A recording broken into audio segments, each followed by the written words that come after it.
Pemirsa, kantong kelas menengah kian terkuras hingga BPS belakangan menyatakan jumlah penduduk kelas menengah terus menurun. Lalu apa penyebabnya dan bagaimana solusi mengatasinya? Kita akan membahas bersama PLT Kepala BPS Amalia Adininggar Widyasanti dan peneliti ekonomi Indef Riza Andisa Pujarama. Selamat malam Bu Amalia dan juga Mbak Riza. Selamat malam. Baik, terima kasih sudah bergabung. Saya ingin ke Mbak Riza dulu. Mbak Riza, sejumlah aspek kehidupan masyarakat ini seolah hendak menghimpit kelas menengah dalam waktu yang bersamaan akhir-akhir ini, mulai dari wacana pembatasan Pertalite, kemudian juga kenaikan tarif KRL yang disebutnya penyesuaian, ditambah lagi potensi kenaikan pajak dan lain sebagainya. Nah, sebetulnya bagaimana melihat tekanan ekonomi yang menimpa masyarakat kelompok kelas menengah saat ini? Baik, tekanan ekonomi yang tengah dihadapi oleh kelas menengah ini sebenarnya sudah jadi kian menumpuk ya, terutama di tahun ini gitu. Pasca COVID itu kita kelas menengah itu sudah dibebani berbagai peningkatan BBM gitu ya, dari mulai bahan bakarnya, kemudian LPG gitu ya, yang non subsidi gitu. Ada penyesuaian harga gitu. Itu juga terkait dengan kondisi global gitu ya, karena subsidi kita kan juga terbatas dananya gitu ya. Kemudian memasuki 2003 akhir sampai sekarang kelas menengah juga mendapatkan ujian lagi gitu ya, bisa disebut seperti itu, karena gelombang PHK sudah mulai terjadi di sektor, terutama di sektor industri manufaktur. Ini yang menambah tekanan gitu, apalagi inflasi yang sempat terjadi di sektor pangan itu sangat tinggi gitu ya di akhir tahun 2003 sampai 2024, awal 2024 itu karena kenaikan harga beras. Kemudian inflasi ini juga bergerak kemana-mana gitu jadinya ya. Pendidikan mulai biayanya meningkat, kemudian kesehatan juga meningkat gitu ya. Jadi kelompok menengah ini dihadapkan dengan berbagai macam biaya yang harus dikeluarkan gitu ya. Kemudian juga ada iuran, tadi sempat disebutkan bahwa ya membayar pajak lebih banyak gitu kan ya, pengeluarannya salah satunya itu karena ada peningkatan tarif PPN gitu ya, yang juga menghantam sisi pengeluaran dari kelas menengah ini gitu. Jadi ada beberapa hal gitu ya, kelas menengah ini isunya sangat banyak, sementara peningkatan pendapatannya juga terbatas gitu ya, biaya yang dikeluarkan semakin banyak, sementara sokongan gitu ya dari pemerintah gitu terhadap kelas menengah ini juga kurang gitu ya. Sementara kan kalau dari yang bawah itu mendapat banyak bansos, perlindungan sosial gitu ya, banyak sekali programnya gitu. Di atas diberikan insentif pajak gitu. Nah, di kelas menengah ini yang perlu kita perhatikan gitu. Ya. Itu kelas menengah yang paling terhimpit, tidak mendapatkan perlindungan sosial apapun gitu ya. Nah, kalau kita mencari akar persoalannya yang menjadi penyebab kelompok kelas menengah ini turun, itu apa sebenarnya, Mbak Riza? Ya, baik, kalau misalnya lihat dari data-data yang ada, kita lihat bahwa peningkatan melonjaknya harga bahan baku, bahan pangan gitu ya, terutama itu menghantam kelas menengah. Kemudian tadi peningkatan bahan bakar minyak gitu ya, itu juga kan itu secara gradual ya, semenjak 2022 itu sampai sekarang, dan itu juga mengikis kelas menengah gitu ya. Jadi biaya hidup yang dikeluarkan oleh kelas menengah itu semakin tinggi, terutama tadi kan perumahan juga menjadi salah satu biaya yang keluar banyak ya gitu, karena terlebih yang bunganya floating ya, Mbak Riza ya. Iya, suku bunganya kan meningkat tuh, suku bunga KPR, suku bunga pinjaman gitu kan meningkat gitu, sehingga konsekuensinya yaitu kelas menengah dengan keterbatasan juga pekerjaan yang tersedia gitu yang menyerap kelas menengah ini gitu, menyebabkan penurunan kemampuan secara ekonomi gitu. Oke. Baik, saya ke Bu Amalia. Bu Amalia, data BPS menyatakan bahwa jumlah penduduk kelas menengah terus turun dari tahun ke tahun, bahkan dalam 5 tahun terakhir ini begitu ya, sebanyak 9 juta lebih warga kelas menengah turun kasta ke kelas menengah rentan hingga kelompok rentan miskin. Nah, sebelum kita bahas mendetail, sebetulnya dijelaskan bagaimana sih sebetulnya agar masyarakat ini mudah memahami apa saja klasifikasi kelompok dalam kelas menengah dan dalam range penghasilan itu berapa ya masuk kelompok kelas menengah ini? Pertama, saya mungkin perlu menjelaskan bahwa yang dimaksud dengan kelas menengah itu kan ada kriterianya. Jadi yang dimaksud kelas menengah itu adalah yang pengeluarannya, bukan pendapatannya ya. Pengeluarannya antara 3,5 sampai dengan 17 kali garis kemiskinan. Itu yang kita sebut dengan kelas menengah. Jadi kira-kira kalau untuk tahun 2024 itu 2.040.000 sampai 9,9 juta rupiah.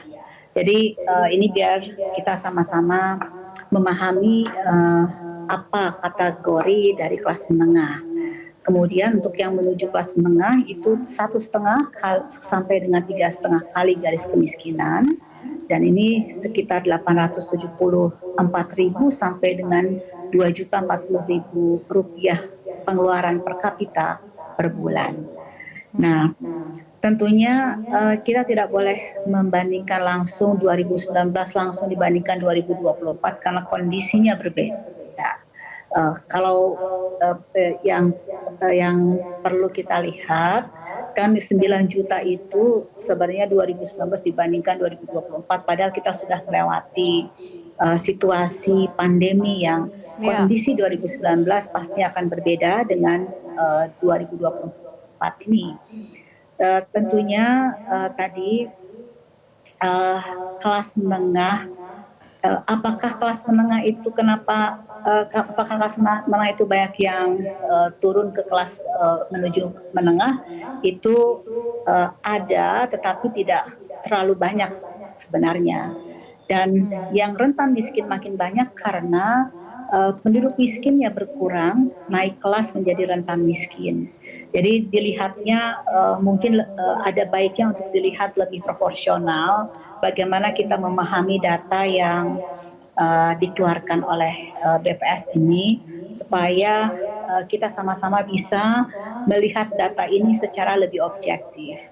Jadi penduduk rentan miskin itu semakin banyak karena memang ada yang sudah miskin naik kelas karena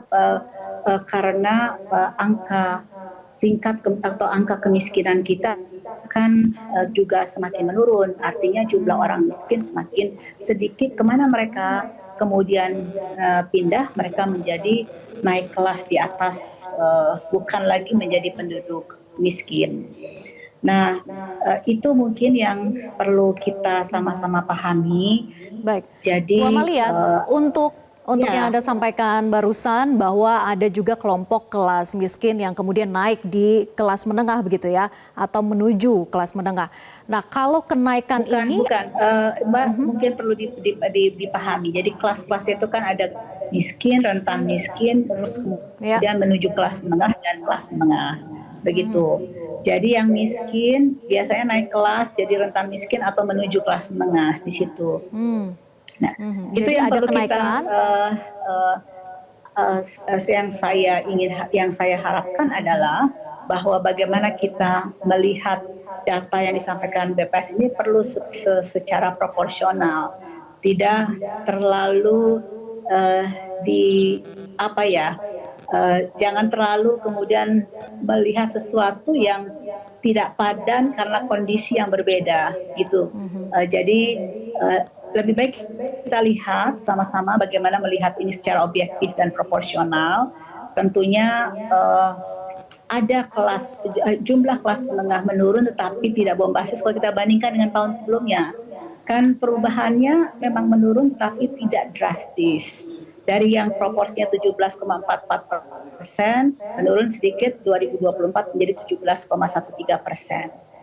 Nah, tentunya memang kita perlu melihat ini dengan lebih objektif dan sama-sama Bu Amalia, kita paham. jadi pengamatan dari BPS apakah sama seperti yang tadi disampaikan oleh Indef juga bahwa faktor-faktor seperti dari subsidi BBM, kemudian juga transportasi yang ditingkatkan, dari floating biaya kredit rumah, apakah hal itu juga yang membuat kelas menengah ini semakin turun? Belum tentu. Kita harus lihat dulu faktor-faktor penyebabnya apa yang dengan studi yang lebih mendalam. Tetapi yang ingin saya garis bawahi adalah uh, uh, apa namanya, kalau kita bandingkan komposisi pengeluaran kelas menengah di tahun sebelumnya, 5 tahun sebelumnya dibandingkan dengan tahun sekarang, itu kan memang apa namanya, proporsi pengeluaran untuk makanan meningkat sedikit. Jadi kira-kira sebenarnya pola konsumsinya masyarakat kelas menengah 5 tahun sebelumnya dibandingkan tahun ini tuh relatif proporsinya tidak berubah secara drastis. Itu yang mungkin perlu saya apa namanya, garis bawahi juga. Karena sekitar 41% pengeluaran kelas menengah ini memang ditujukan untuk makanan. Kemudian ya 28,5% itu memang untuk perumahan. Jadi tetapi apakah kredit itu masuk ke dalam jenis pengeluaran perumahan? Kalau yang dicatat dari Susenas, kan ini kami survei, perumahan itu adalah sewa rumah di sini, juga termasuk pada apa namanya, belanja untuk mengisi rumah. Jadi pengeluaran untuk kredit tidak masuk pada yang ini. Jadi tentunya mari kita lihat pola konsumsi kelas menengah dari 5 tahun sebelumnya itu relatif mirip. Ada beberapa komponen saja yang berubah, tetapi tidak banyak perubahan proporsinya. Begitu. Oke, saya ke Indef lagi. Mbak Riza, lalu apa peranan kelas menengah dalam perekonomian negara sebetulnya? Apa benar kelompok kelas menengah ini selama ini justru sebenarnya menjadi tulang punggung negara kita? Iya, betul. Jadi kelas menengah ini peranannya sangat banyak ya, karena secara ekonomi mereka mampu gitu ya. Kelas menengah ini adalah orang-orang yang membayar cicilan rumah gitu ya, kemudian cicilan mobil gitu ya. Banyak dari mereka yang punya cicilan rumah, cicilan mobil. Kemudian kelas menengah ini concern terhadap pendidikan gitu. Jadi dia akan berupaya gitu supaya anak-anaknya gitu atau keturunannya gitu bisa mendapatkan pendidikan yang lebih baik, dan which is pendidikan itu kan relatif mahal gitu ya, semakin bagus gitu ya. Pada kenyataannya kualitas pendidikan itu semakin bagus semakin mahal gitu ya, semakin tinggi jenjangnya semakin banyak biaya yang dikeluarkan gitu ya untuk mencapai pendidikan yang lebih tinggi gitu. Kemudian dari kesehatan juga gitu, pemilihan kesadaran tentang kesehatan juga lebih tinggi, yang otomatis akan menambah biaya gitu ya pengeluaran mereka gitu. Ini juga jadi memang di berbagai secara umum di dunia juga bahwa kelas menengah ini peranannya sangat penting karena dia yang menggerakkan ekonomi gitu, secara mereka yang mengkonsumsi dan beraktivitas di perekonomian ini lebih besar porsinya gitu. Jadi di negara-negara lain pun seperti itu gitu. Jadi kelas menengah ini sangat penting. Makanya ke depannya gitu lebih baik pemerintah tuh perlu memikirkan bagaimana supaya saya setuju untuk menurut Bu Amalia tadi menjaga kemampuan daya beli masyarakat menengah ini gitu. Nah, salah satunya itu yang perlu kita perhatikan adalah banyak PHK yang terjadi gitu di sektor industri manufaktur. Sektor industri manufaktur ini adalah salah satu sektor yang menyerap tenaga kerja paling banyak gitu. Selain pertanian gitu ya. Dan sektor pertanian dan sektor industri manufaktur ini dalam beberapa tahun terakhir ini performanya cenderung menurun gitu. Dan ini yang perlu diperhatikan gitu. Itu mungkin, Mbak. Bagaimana meningkatkan daya beli masyarakatnya dan sektor manufaktur yang harusnya juga bisa menopang gitu ya, terlebih untuk memberikan lapangan pekerjaan. Tapi ini ada pergeseran juga sebetulnya, fenomena dari pekerja informal dengan pekerja formal, di mana pekerja informal sekarang jumlahnya jauh lebih banyak dibandingkan yang formal. Nah, tapi dijawab nanti usai jeda, kita lanjutkan perbincangan, tetap bersama kami di Prime Time News. Kita lanjutkan perbincangan, saya kembali ke Mbak Riza. Mbak Riza, ini kan sekarang terjadi pergeseran antara pekerja informal yang jumlahnya semakin meningkat dibandingkan dengan pekerja formal. Apakah kondisi ini sebetulnya menjadi catatan buat pemerintah bahwa tidak bisa menyediakan lapangan pekerjaan yang lebih besar bagi pekerja formal yang jatuhnya adalah lebih sustain begitu. Iya, baik. Eh, Memang pekerja informal kita banyak ya gitu.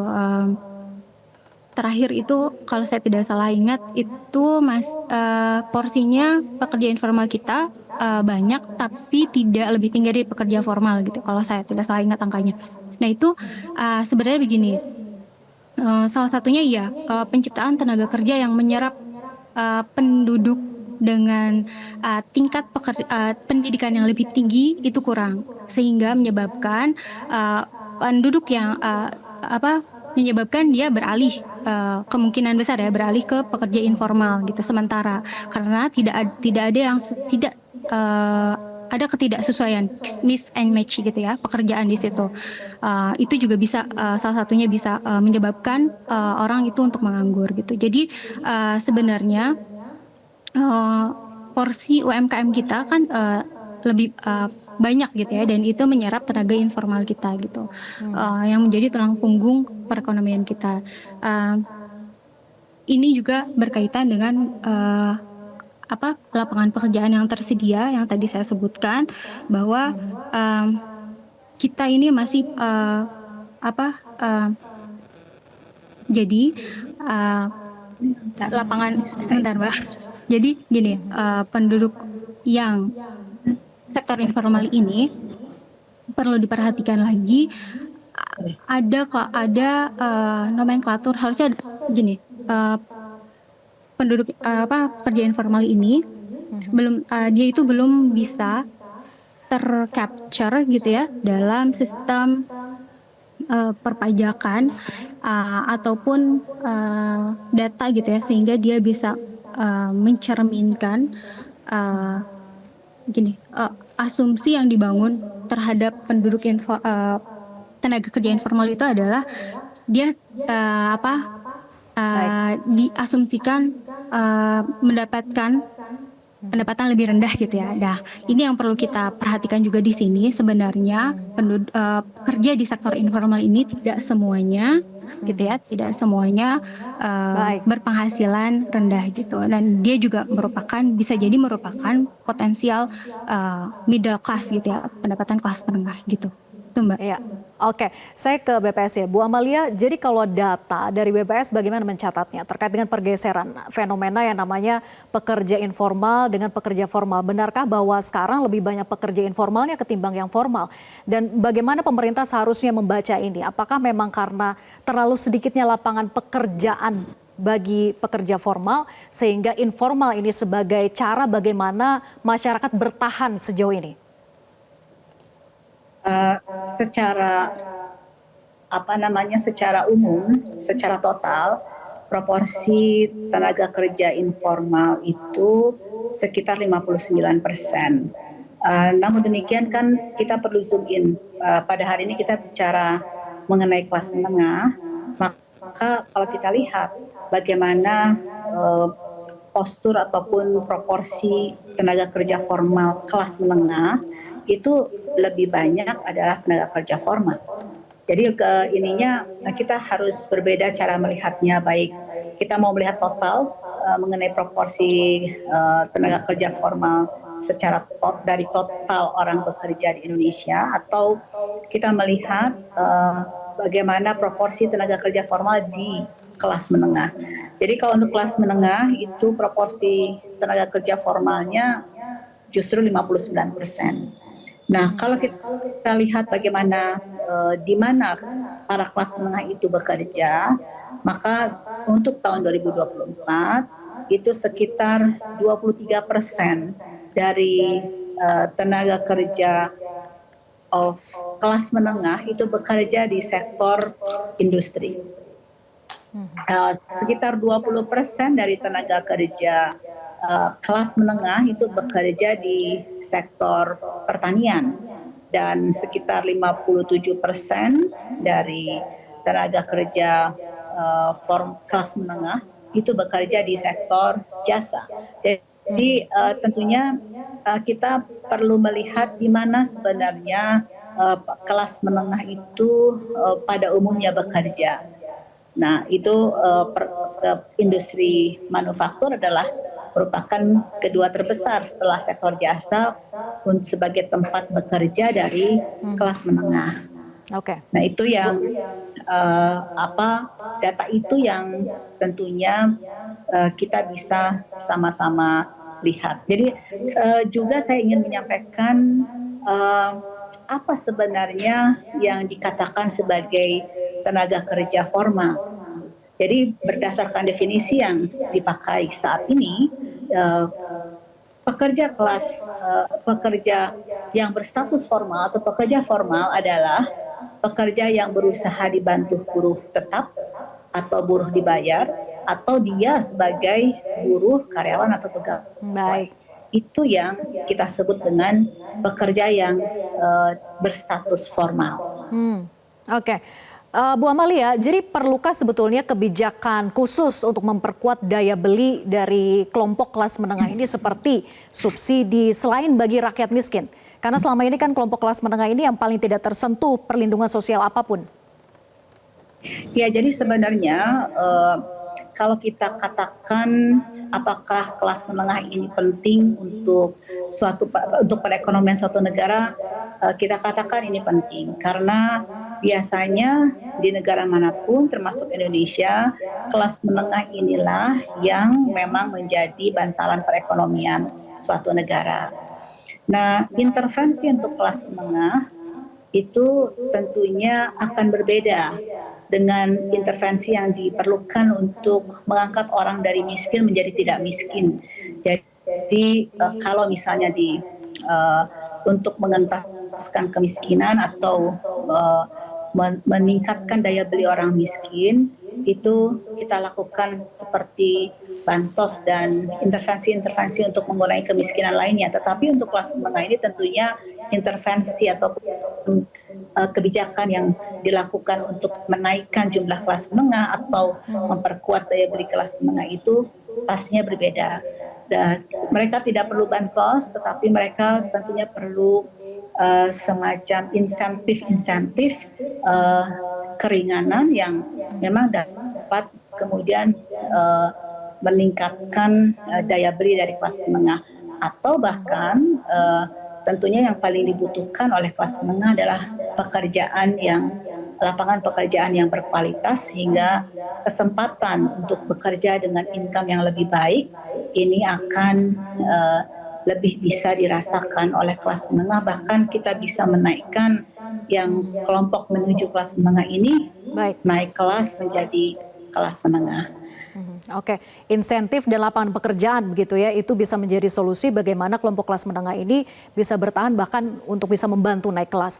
Nah, saya ke Mbak Riza. Mbak Riza, setujukah dengan yang disampaikan oleh Mbak Amalia atau ada solusi lain sebetulnya bagaimana membuat kelompok kelas menengah ini bisa bertahan atau bahkan bisa naik kelas? Ya, jadi tadi ya selain saya setuju bahwa perlu ada pembukaan lapangan pekerjaan gitu yang lebih besar, terutama di tingkat pendidikan yang lebih tinggi jenjangnya gitu, karena di sini juga banyak terjadi pengangguran dari sini gitu yang sehingga tidak terserap gitu. Mereka tidak sesuai background pendidikannya, terutama mungkin dengan gaji ya yang ditawarkan, itu yang pertama. Yang kedua, menjaga daya beli masyarakat, pemerintah bisa dengan policy-nya, dengan kebijakannya, yaitu stabilisasi harga pangan gitu ya.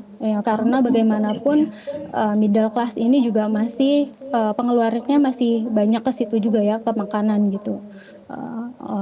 Terutama hal ini juga bisa dilihat dari data pertumbuhan ekonomi kemarin. Dari konsumsi pengeluaran rumah tangga itu masih untuk makanan dan minuman masih tinggi gitu ya, dan masih tumbuhnya positif dan tinggi gitu. Dan kemudian untuk yang insentif mungkin pemerintah bisa lebih mengarahkan untuk pendidikan gitu ya, karena kelas menengah ini concern juga terhadap pendidikan gitu, jenjang pendidikan lebih tinggi, mungkin dengan Baik. mengurangi beban biaya pendidikan itu sih. Ya. Oke, semoga banyak insentif yang bisa diberikan untuk membantu para kelompok kelas menengah ini begitu ya, bisa survive bahkan bisa naik kelas. Sekali lagi terima kasih Bu Amalia dan juga Mbak Riza atas diskusinya di Prime Time News malam hari ini. Selamat malam. Jelajahi cara baru mendapatkan informasi. Download Metro TV Extend sekarang.